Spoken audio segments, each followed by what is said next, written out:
went. I cannot believe this. This is incredible. This is amazing. This is inspiring. I want everyone here to know that just a couple hours ago, there was another 3,000 in Wichita. We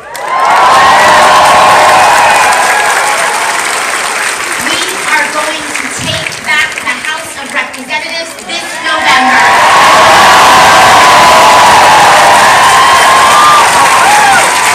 We are going to do it. We are going to do it with each and every single person in this room. Puerto Rico,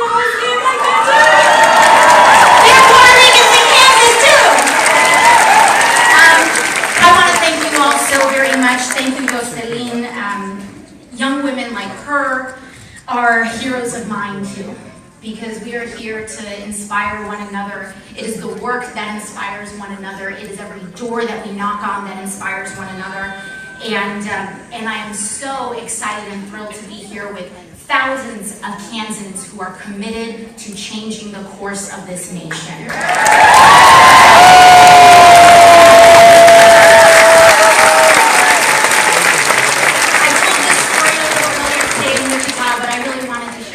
As well, because my 5th grade teacher, Miss Whipple, was a Kansan,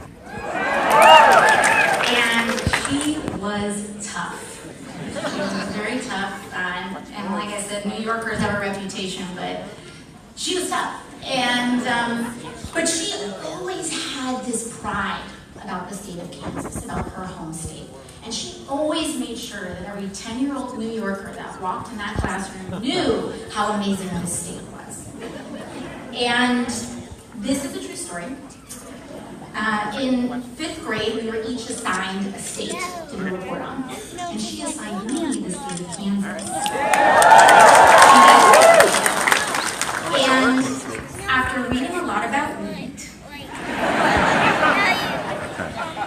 I dug a little bit deeper into the history of this state, and I learned that Kansas was founded in a struggle over the conscience of this nation.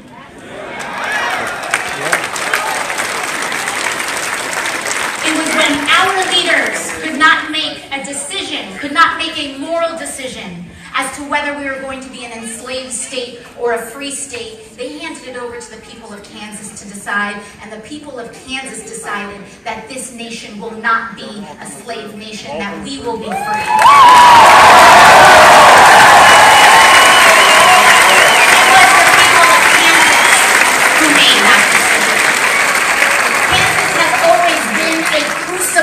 Of the progressive movement and a crucible for the conscience of this country. Always. It has always been that. And it is the people in this room that are the continuation of that legacy. The continuation of the legacy that will say all men are created equal. The continuation of the legacy that says social, economic, and racial justice is what makes us proud to be Americans.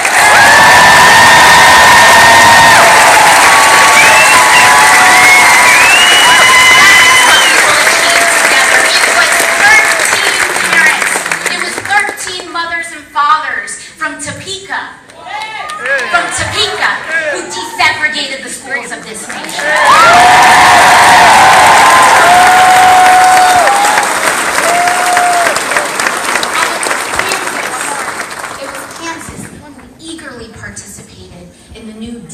The last time that oligarchs concentrated wealth in this nation.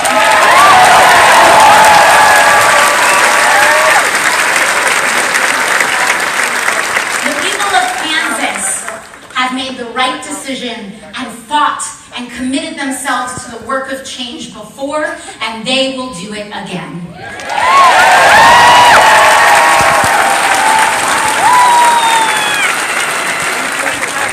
It's funny, they told me that I would be welcome here. They told me that a message of healthcare, education, and housing stability wouldn't resonate in Kansas. But we know that that's not true. We know enough to reject the stereotype that people in the Midwest do not care about their brothers and sisters, do not care about the economic and social dignity of this nation. We know that people in Kansas, just like everywhere else in this country, just like families in the Bronx, just want a fair shake. That is all. That is all we're asking for. And we also know that these issues are intertwined. There's one last quote that I wanted to read because it's about our right to work. We got right to work, right? Quote, right to work laws provide no rights and no work. Wherever these laws have been passed, wages are lower, job opportunities are fewer, and there are no civil rights. The person who said that was Dr. Martin Luther King. Because he knows that our destinies are tied. And it is with that faith that we will knock on every door in this congressional district to win back the House.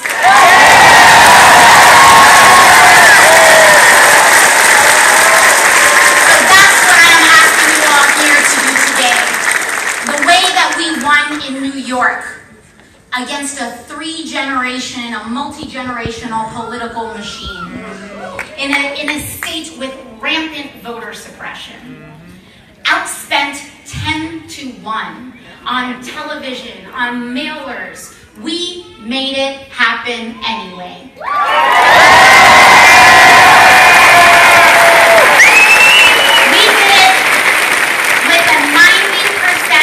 Volunteer force.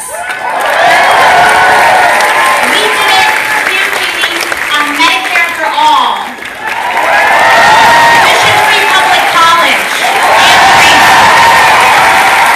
and a Green New Deal for generations to come.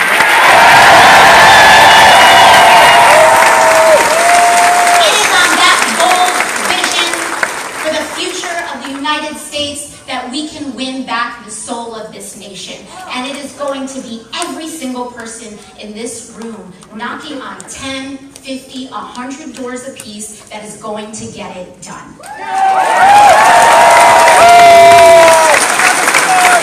So if you have never knocked on a door before, I am talking to you. If you have never picked up a phone to phone bank, I am talking to you. If you have never voted before, I am talking to you, and I'm inviting you to the table. Because it is in your hands that the destiny of this nation will be decided. This moment will ask more of all of us, and I need you to do all of those things for Brent Welder.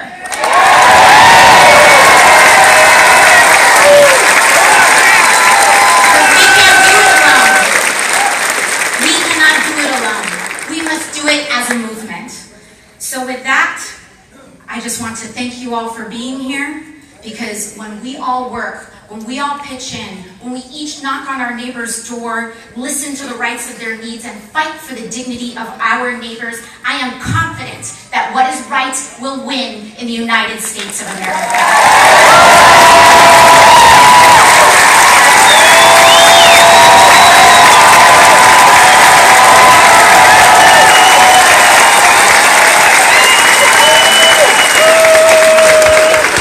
She is equally badass in person. Got this like aura to her. It's awesome.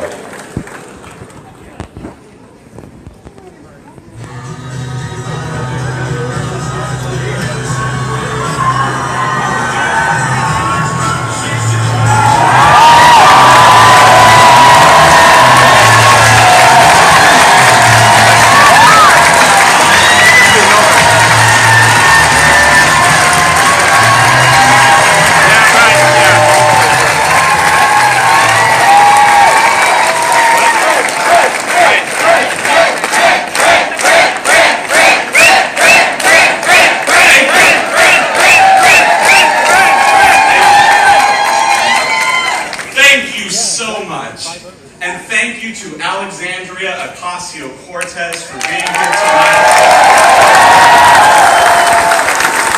She has become the type of inspirational leader that people across this country have been desperate for. But we have not seen nearly enough. And let's be honest, Alexandria and I sharing this stage tonight was considered very unlikely. Alexandria started her campaign with a message of hope and fight for the middle class and poor, but was facing an unbelievable hard fight. And I started running a year ago this week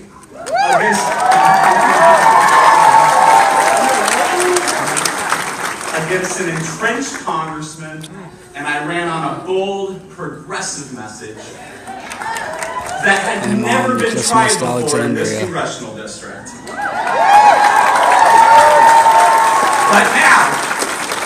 now, we are on the verge of something that has to be just as rare as Alexandria and my presence on this stage tonight.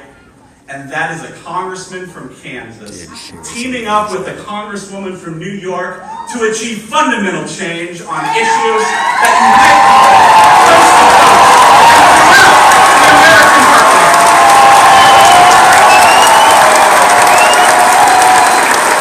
Now, I grew up in a small town with one stoplight, a few hours north of here. When I was little, I always thought that my mom gave us hot dogs all the time because she loved me. And I love hot dogs. My mother is right over here, by the way.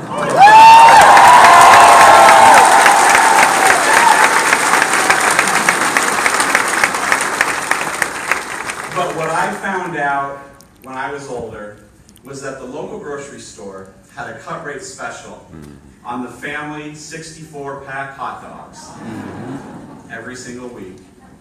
And that was the only way that we were economically able to get by. The 64-pack of mystery meat.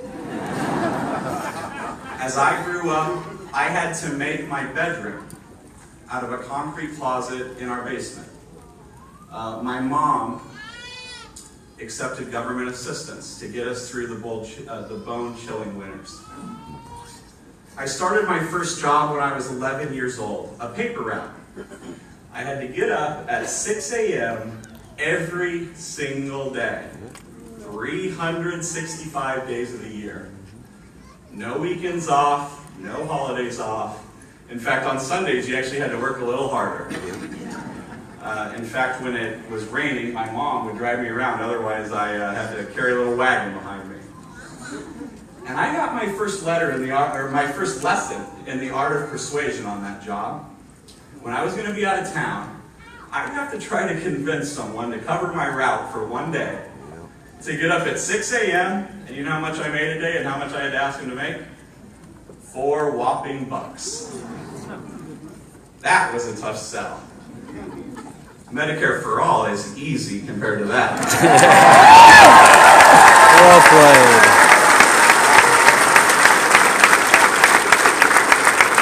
But my mom kept us happy and healthy with love and optimism and a whole lot of her hard work. Her most important rules in our house were to never, ever lie. She said she could tell by looking us in the eyes. And to always help other people before we helped ourselves. That is what... Mama Welder.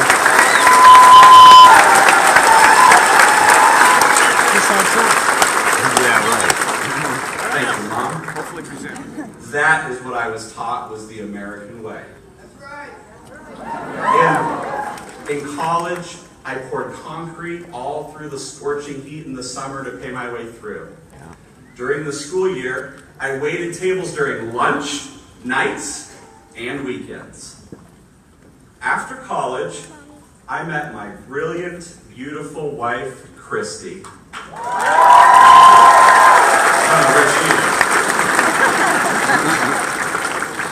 We were both community organizers in the Iowa caucus. Her for Howard Dean, me for John Kerry. Every sort of trooping behind one of those two folks, I think. She had just served as a Latino outreach field director for Congressman Dennis Moore and Kathleen Sebelius, right here in the Kansas I miss Dennis Moore. Christy and I were young and inspired and worked block by block to fight for higher wages and health care for all. One morning during that campaign, John Kerry gave a speech highlighting the labor abuses of Walmart. And later that day, a young woman walked into our campaign office. She was still wearing her blue Walmart vest. I actually thought she was going to get after me because my candidate had just given a speech criticizing her employer. But how I was wrong. She cried, and I cried, as she explained to me that she worked hard every week to try to make ends meet for her family.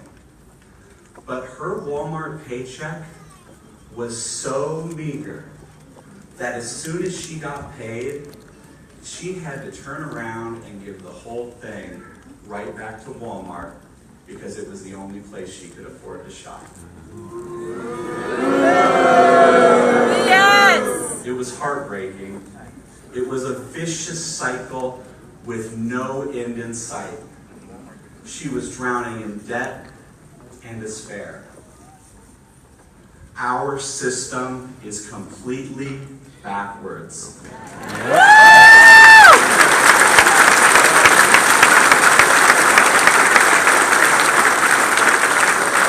Hard-working people who bust their butts every day, shoulder the worry of working harder and harder for lower wages, are the same people who get no help whatsoever from our elected officials.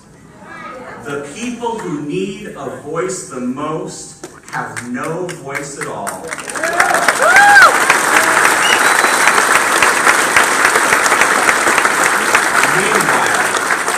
Meanwhile, the billionaires and the top executives of giant corporations, the people who rig our economy against the middle class and the poor, the people who need a voice in our government the least are the Koch brothers, right here in Kansas.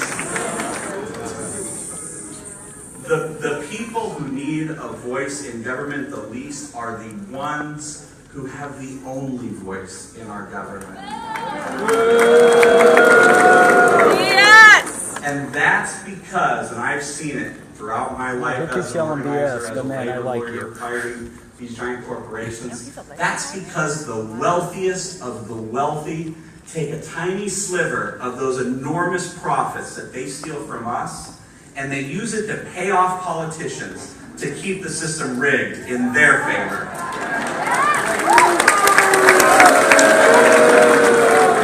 We gather here tonight to say enough is enough!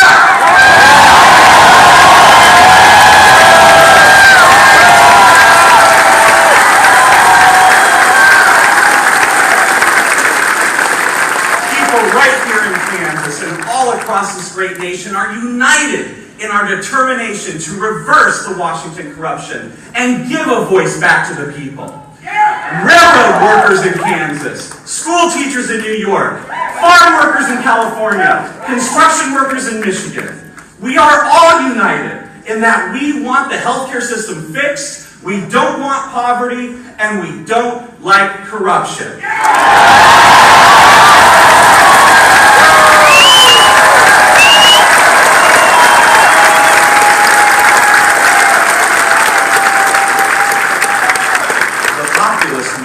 Was born in Kansas years ago.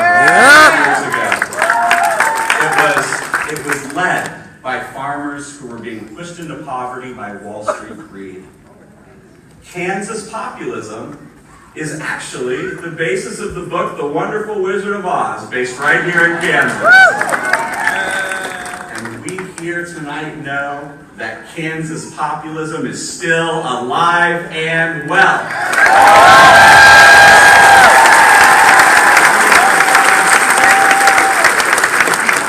This district that we're in right now is one of only 5 Republican-held congressional districts in the country that was won by Hillary Clinton in the general and Bernie Sanders in the primary.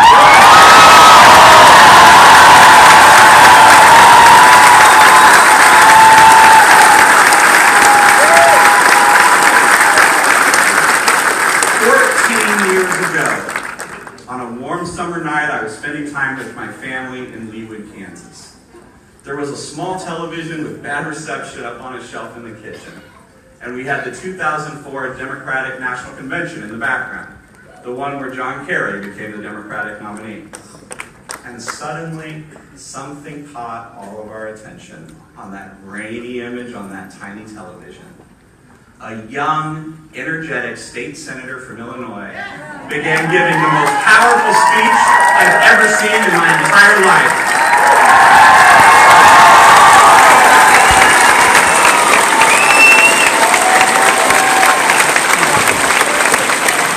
He spoke about the audacity of hope and the common values that united all of us, no matter our political affiliation.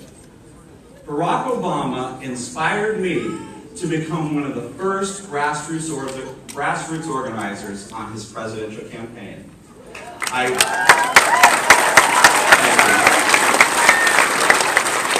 I then served as National Field Director for the Teamsters Union. All right. Who endorsed my campaign, by the way. And you know what? Those Teamsters voted by 75% of the vote to vote for Barack Obama's message of populist change, of economic change, and progressive values for working people across this country.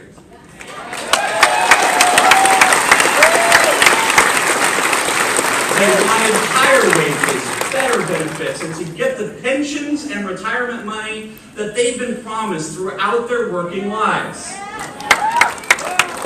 But unfortunately, so many of the folks who were inspired by Barack Obama's message of economic prosperity for the middle class were then in the last election lured by Donald Trump's right-wing social rhetoric. There are thousands of people in Kansas and millions of people nationwide who voted for Barack Obama and then later voted for Donald Trump. And I'll tell you, these are not the country club Republican types. These are working families. But the Democratic Party can win back these working class Trump voters.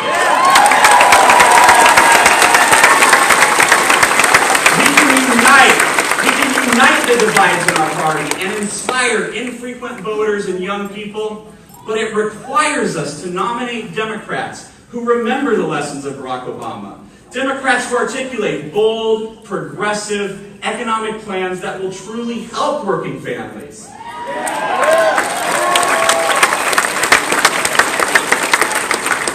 The kind of bold ideas that will reverse growing economic disparity and finally put government back where it belongs, in the hands of the people.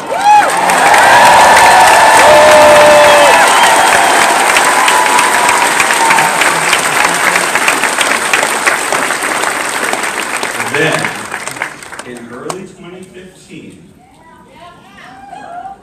we saw the leader who understood just that. A senator who was unfailingly honest, trustworthy, and uncorrupted. Yeah!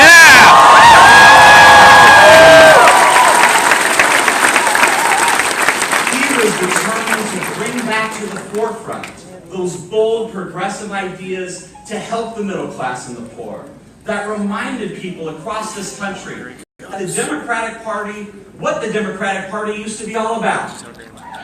And that senator, of course, is Bernie Sanders.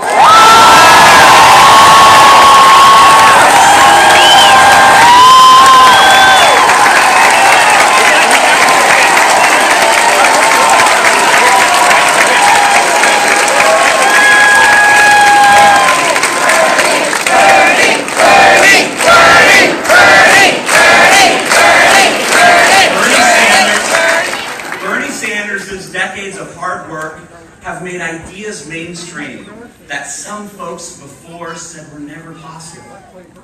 Because healthcare is a human right, he introduced our country to Medicare for all, for every woman, man, and child.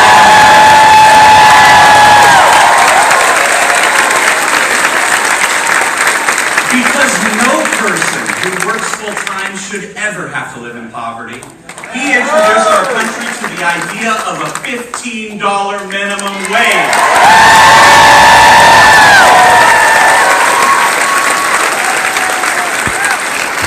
He talked about debt-free college and real racial justice.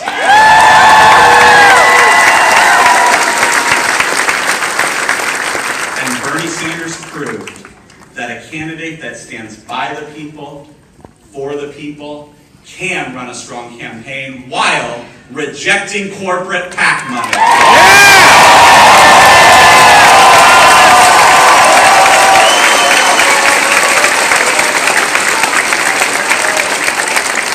In 2016, I was honored when Senator Sanders nominated me to serve on the Democratic National Platform Committee. I worked with governors, senators, and party leaders from across this country to pass the most progressive platform in history. And I wrote the amendment to say that as a party, we need to stand to ban corporate money from elections once and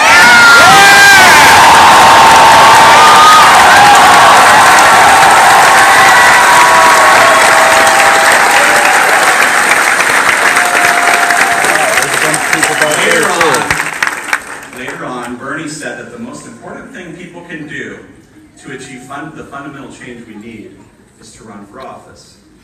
And 1 year ago this week, inspired by the leadership of Senator Sanders and President Obama, I launched a campaign for Congress unlike one that's ever been seen in this district before.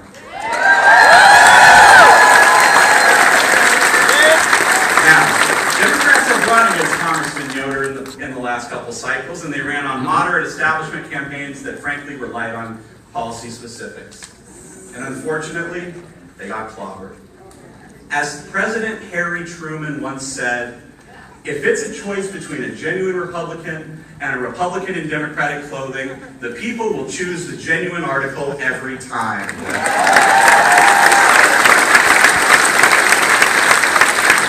But from day one of this campaign, I put forth a platform of single-payer Medicare for all, a $15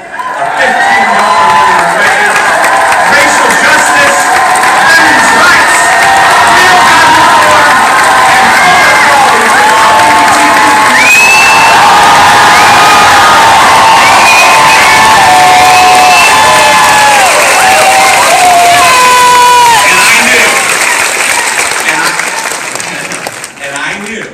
that if I was going to run for Congress, I would only do it if it was possible to run a campaign that was uncorrupted. So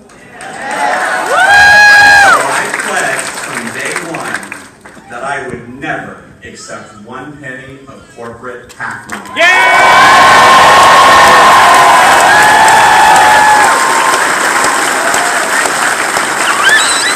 That was a year ago.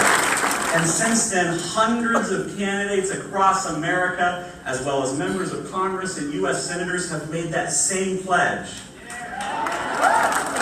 Our campaign, offering a true choice to the voters based on our bold, progressive values since then, has soared to unbelievable heights.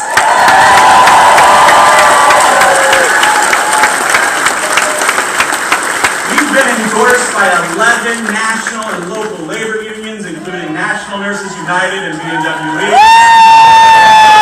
We've been endorsed by the Congressional Progressive Caucus, which is made up of 40% of the Democrats in the House of Representatives.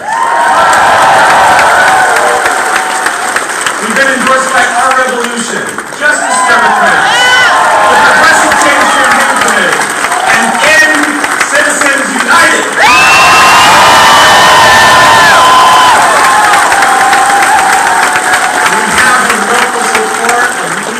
Such as the former presidents of the NAACP, civil rights hero Alvin Sykes, Voting rights leader Jason Kander.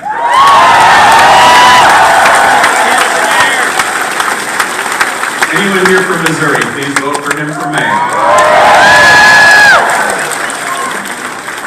And without one penny of corporate PAC money, you are helping us run an unbelievably strong campaign that has already had more than 15,000 people volunteer or donate to this campaign from across Kansas and across America.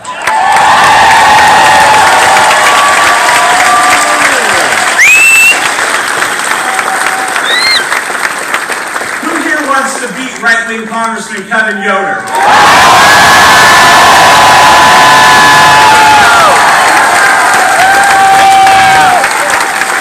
What I thought.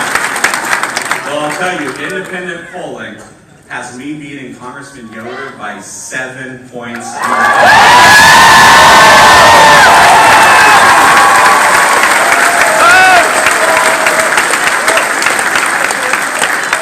It's the largest lead of any Democratic challenger in America, and it's right here in Kansas.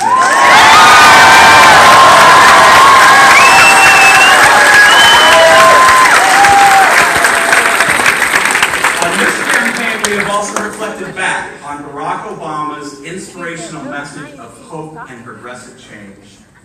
During Obama's Audacity of Hope convention speech, he proclaimed that there is not a liberal America and a conservative America. There is the United States of America.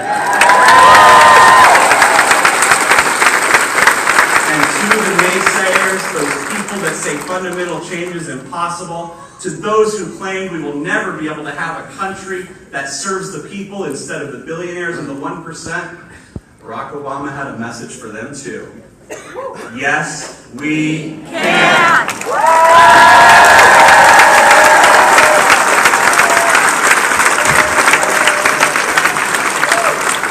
And on our campaign here in Kansas, we've given President Obama's memorable refrain a slight twist.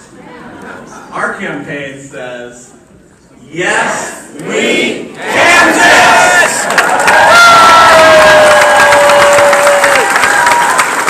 So I ask you here tonight, together, can we achieve single-payer Medicare for all for every woman, man, and child in America?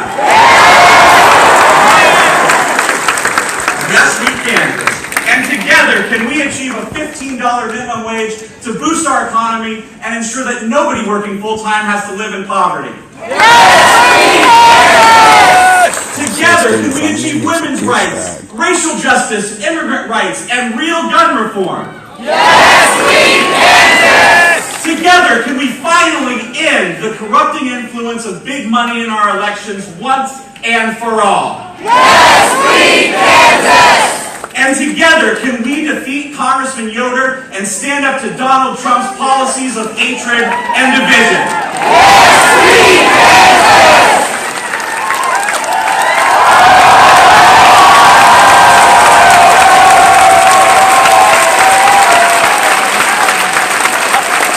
I am so inspired by your hard work and dedication to these life-changing causes.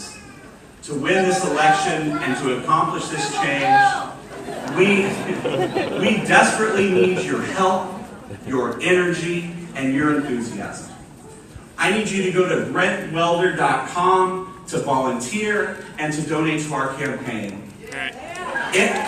Anything you can afford will help us fight back against the corporate PAC money that flows into Kevin Yoder's campaign.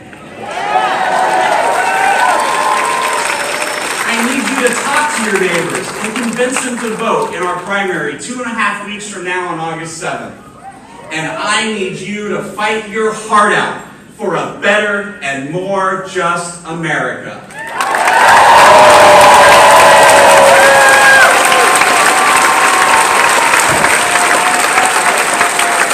Because I ask you, can we change this country and win this election in Kansas? Yes, we Kansas!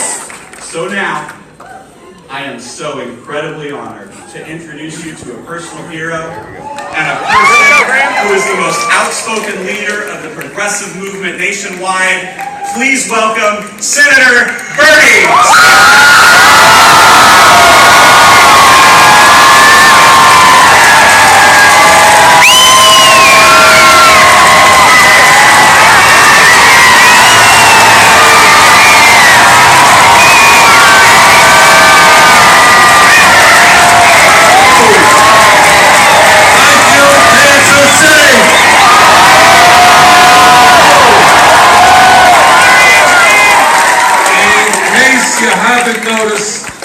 People here.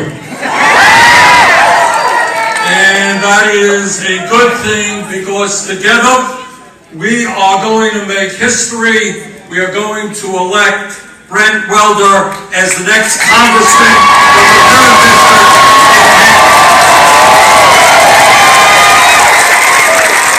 Now you know Brent, you know that he has spent his career as an organizer, as a labor lawyer, and he has shown time and time again the guts to stand up to big money interests and to represent working families.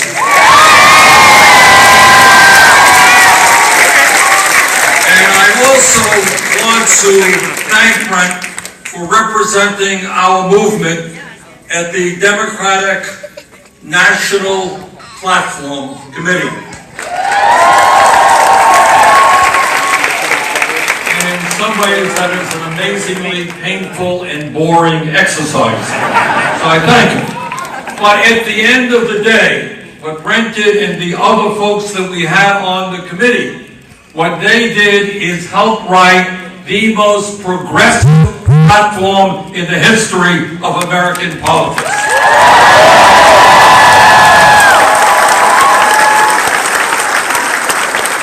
And I am also delighted to be here this evening with Alexandria Ocasio-Cortez.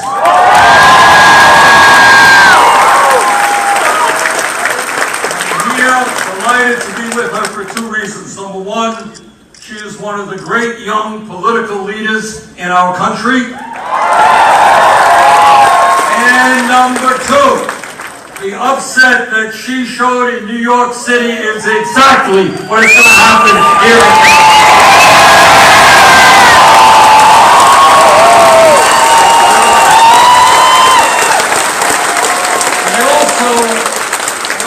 While I'm here, on a personal note, want to thank the people of Kansas for the strong support they gave me in the Democratic presidential primary.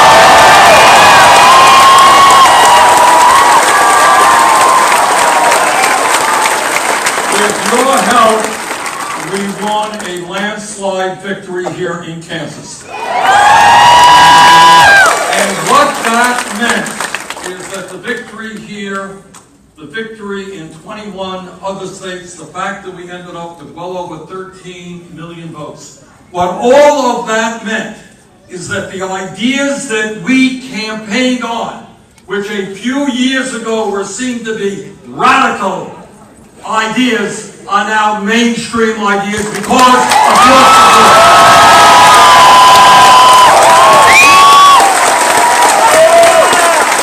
And that, by the way, that is how change, real change, comes about. It never comes about from the top on down. It comes when millions of people look around them and demand fundamental changes to the status quo. And that's what we're about.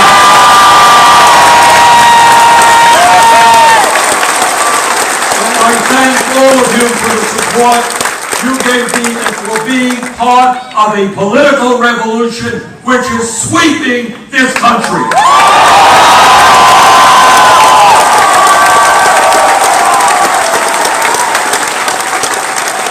Now, people say, Bernie, Alexandria, why are you coming to Kansas? Don't you know that Kansas is a Republican state and a Republican government? Well, actually, we do know that. But what I believe from the bottom of my heart is I just do not accept what the pundits are talking about when they say blue state and red state and purple state. I don't believe that. I believe that any state of this country where working people are struggling is a state prepared to fight for justice.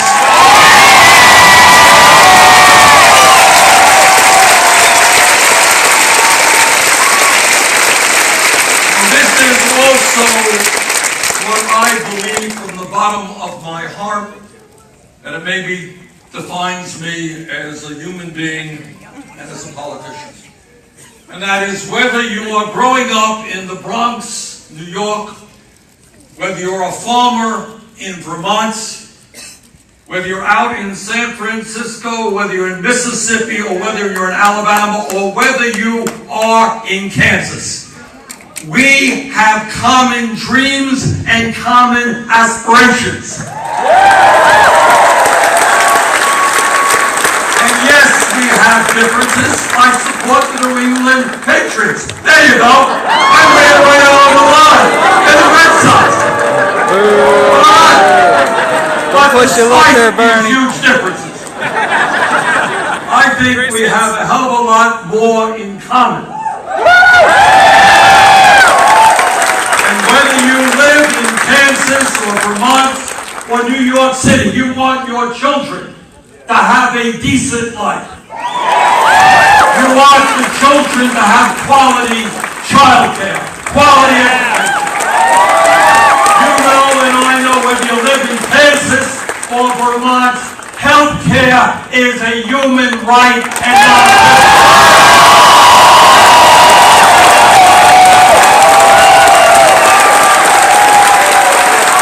whether you live in Kansas or Vermont or New York City, you want a decent retirement.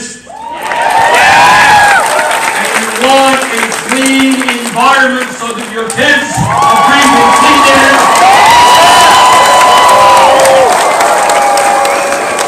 And whether you live in Kansas or any other state in this country, you know that Trump is dead wrong when he thinks climate change is a hoax and that we've got to transform our energy system.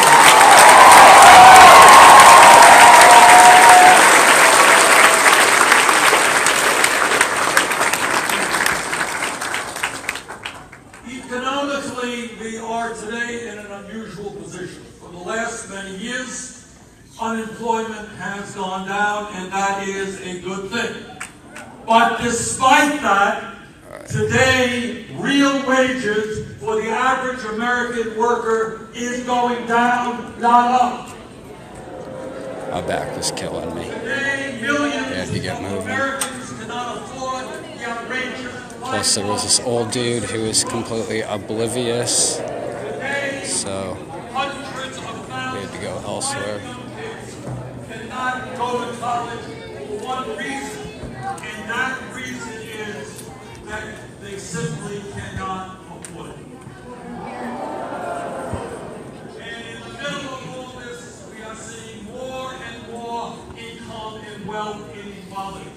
Whether you are living in Kansas or in Vermont, you know that it is morally unacceptable that the wealthiest 3 people in this country now own more wealth than the bottom half of America. You know that it is morally unacceptable that the top 1/10 of 1% owns more wealth than the bottom 90%. So I believe that whether you're in Kansas, Vermont, or any place else, the American people are sick and tired of the status quo. They want a government which represents all of us, not just wealthy people.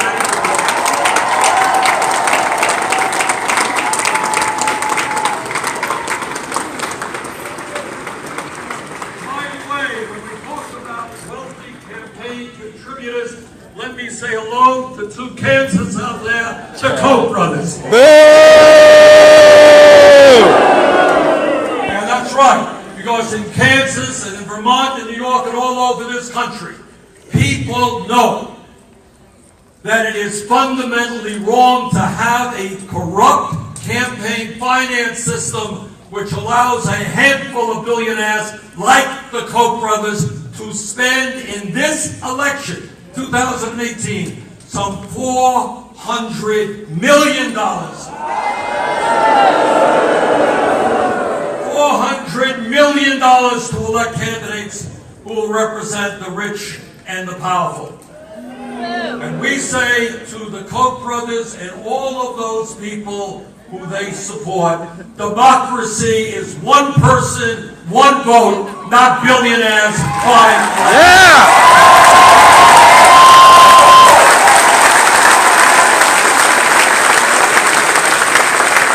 And it is not only an economy in which the very, very rich get richer, while the middle class continues to decline and 40 million people live in poverty.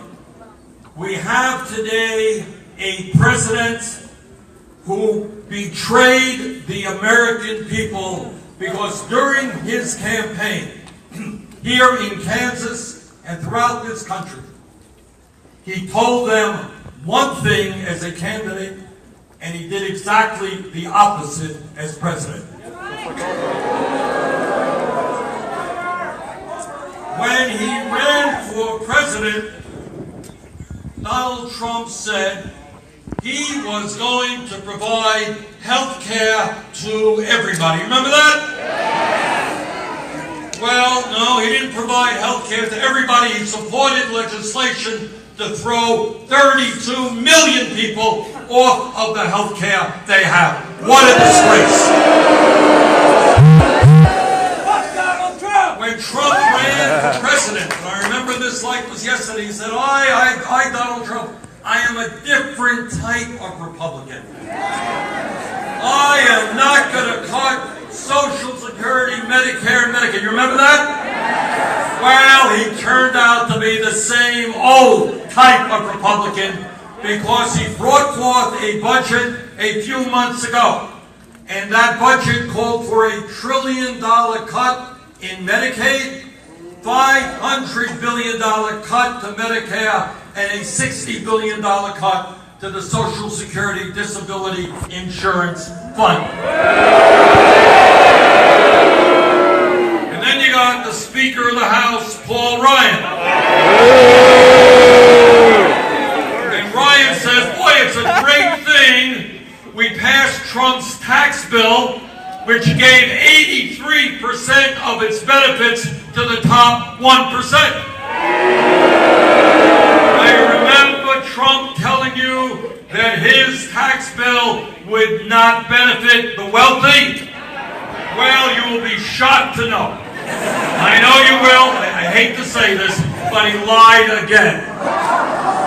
Just like every president. And what their plan is, and I want to make this clear to the people of Kansas and any of the candidates who are running in Trump's shadow.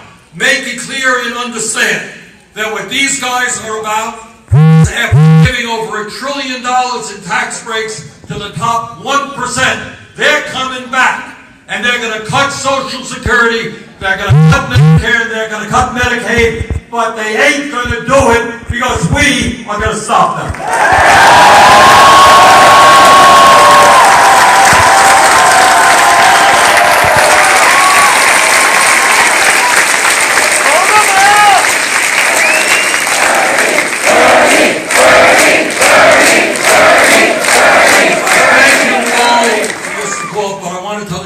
It's not Bernie, it is you.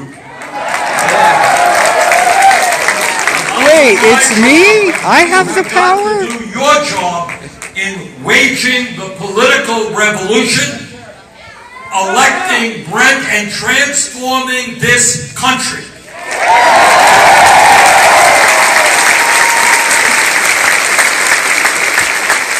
Here is the very good news. The very good news is the American people are standing up and fighting back. And I will tell you something else. Whether you are a conservative in Kansas or a progressive from Vermont, you are outraged by a president who is a pathological liar.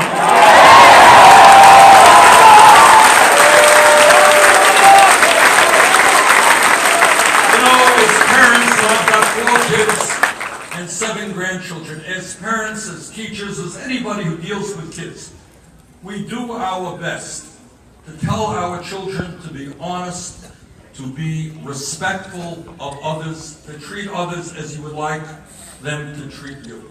And what an embarrassment it is that we have a president who lies every single day and thinks he can win his fights by being a bully.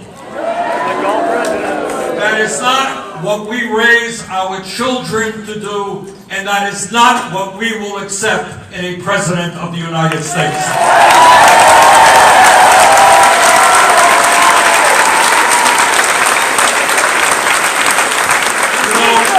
A few weeks ago, some of you may have paid attention to what's going on in the southern border. And we have a president whose immigration policies allowed for the little children, kids who are 3 or 4 years of age, to be torn away from their mothers. And not only is that an outrage, but on top of that, Trump gets up and he says that that is an indication of his strength. How strong he is, how tough he is in tearing children, frightening children from their petrified parents. And we say to Mr. Trump, that is not strength, that is moral weakness, and that is not what this country is.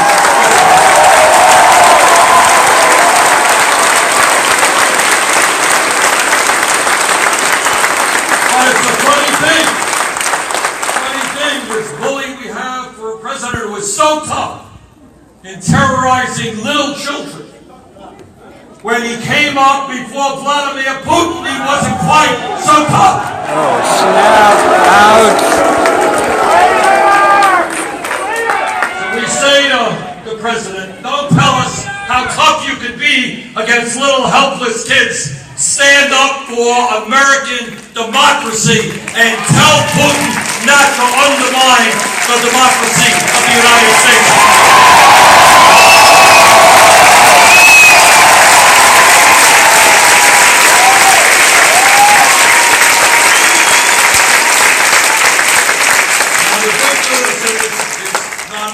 Is there growing profound frustration and anger at what goes on in the White House. The better news is that all over this country, and this turnout today tells me it's true in Kansas as well, people are standing up, they are fighting back, and they are going together transform this country politically and economically.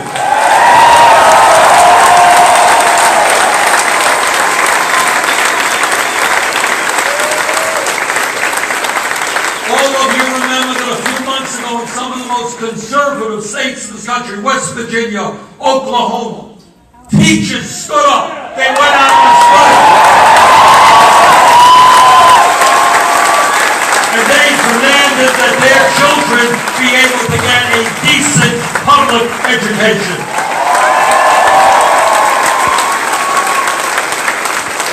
And the young people in Parkland High School in Florida, these kids went through a horrific experience that is literally unspeakable. I don't like to speak about it because it is so ugly and so horrible.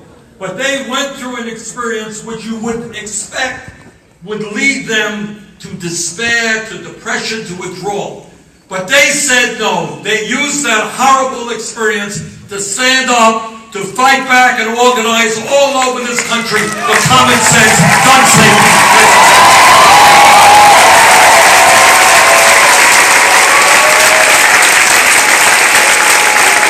It's not just the teachers and it's not just the young people.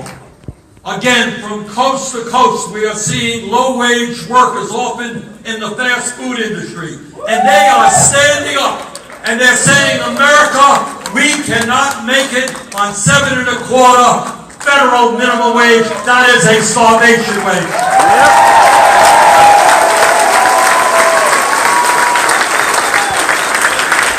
And a few years ago, when some of us talked about a $15 an hour minimum wage, they said we were crazy, too radical. But all over this country, cities and states are moving in exactly that direction.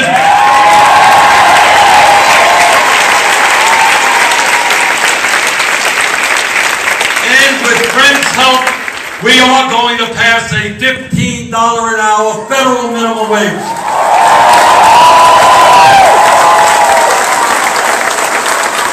Because in America, if you work 40 hours a week, you should not be living in poverty.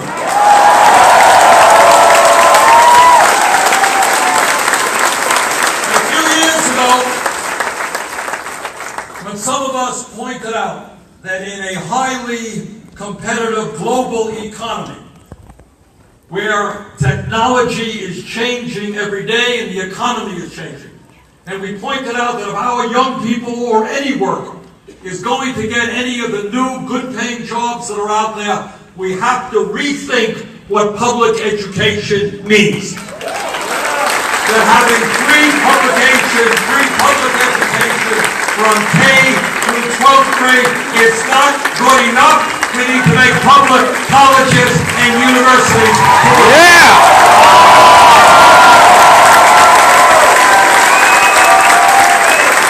It is not a radical idea.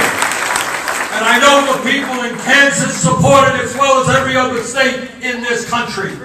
That every young person who has the desire and the ability should be able to get a higher education, should be able to get the training they need, regardless of the income of their family.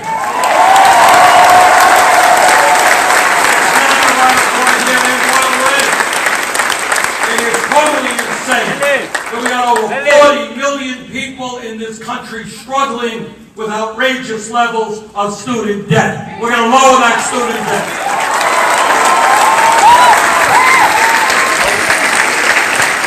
And if Trump and his friends say, no, we don't have the money to lower student debt, our view is if you can give $1 trillion in tax breaks to the top 1%, you damn well can lower student debt and make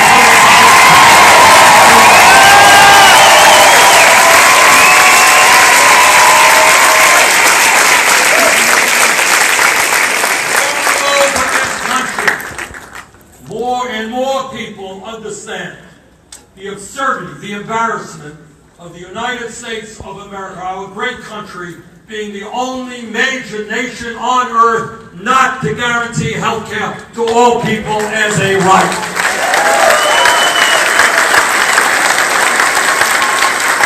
A few years ago, people said, oh my goodness, health care for all, what a radical idea. Nobody in America will go for it. Last poll that I saw, which came out a few weeks ago, 63% of the American people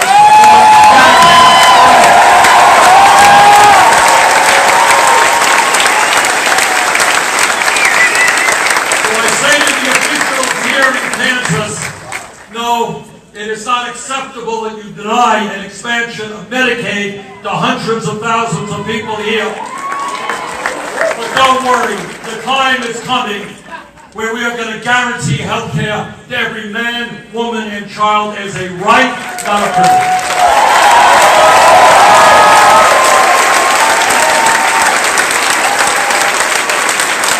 And as we go forward on health care, we are not going to forget about the greed of the pharmaceutical industry, which charges us the highest prices in the world. Now, you want to talk about crazy. Crazy is that 1 out of 5 Americans who get a prescription from their doctor doesn't have the money to be able to fill that prescription. How crazy is that? Meanwhile, the top 5 drug companies made $50 billion in profit last year.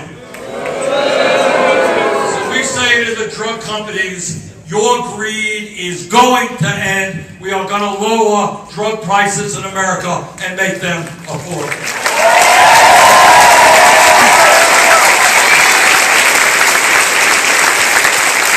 And we're making progress in criminal justice as well.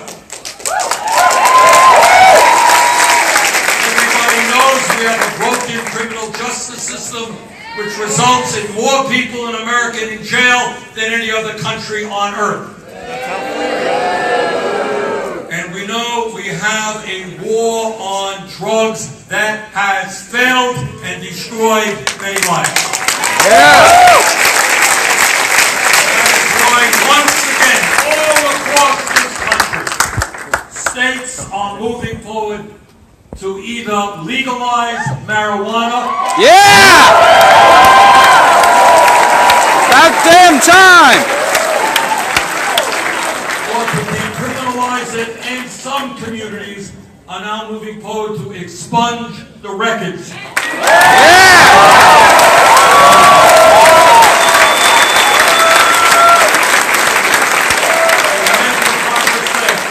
Now, despite Trump's effort, and let me be very clear about this. Trump thinks it makes political sense for him to do what no other president, conservative or progressive, has ever done in the history of our country. And what he is trying to do, which to my mind is totally shameful, is to divide our people up based on the color of our skin, based on the country that we came from, based on our religion, based on our sexual orientation, based on our gender. Think about that. A president who wants to score cheap political gains by dividing us up one from the other. That's sure ain't right. But I want you all to take a moment and think about the history of our country and the struggles that have gone on for so long against racism, against sexism, against homophobia, against xenophobia, and all the other phobias that Trump is pushing. And our message to Donald Trump is, Mr. President, this country has suffered for too long. We have struggled too hard to end discrimination. We are not going backwards, we are going forwards.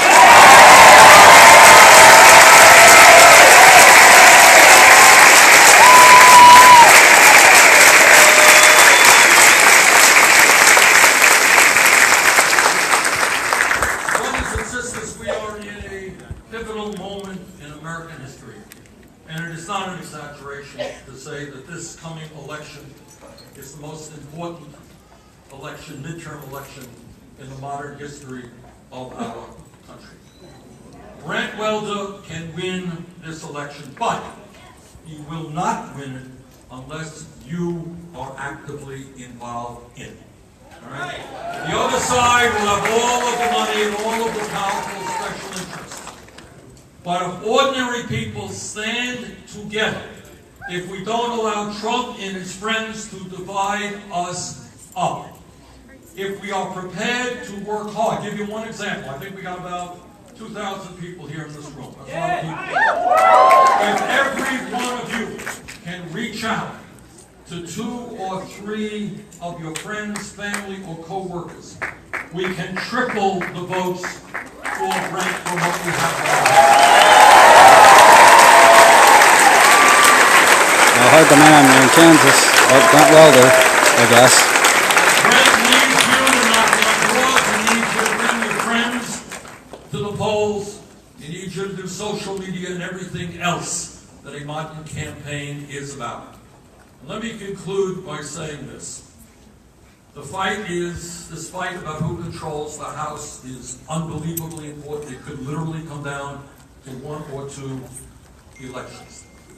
If you guys can do what I know you can, and that is elect Brent as your next congressman, this will be an election heard not only all over this country, but all over the world. Yeah!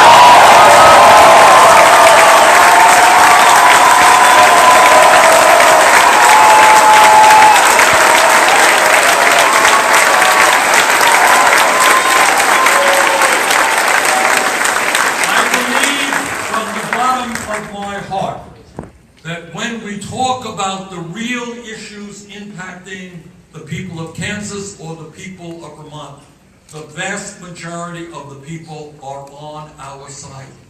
People believe in health care for all. They believe in raising the minimum wage. They believe, by the way, that a woman has the right to control her own body.